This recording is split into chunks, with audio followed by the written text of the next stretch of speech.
গতকাল আমি আমার এক বান্ধবীর বাড়িতে গিয়েছিলাম তার ঠাকুরঘর দর্শন করার জন্য। তো তোমরা তো সকলেই জানো আমাদের বাড়িতে রাধা মাধব রয়েছেন। তো এখন যেখানেই মানে রাধা মাধব থাকেন, সেখানে আমার দেখতে ভীষণ ইচ্ছে করে। তো ওর ঘরে যে ঠাকুর ঘরটা রয়েছে স্পেশালি ভগবানদের রাখার জন্য, সেটা এত অসাধারণ।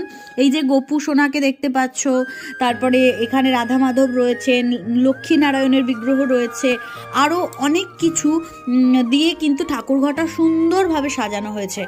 আমার সত্যি এত ভালো লাগলো, তাই তোমাদের সকলের সঙ্গে একটু শেয়ার করে নিলাম।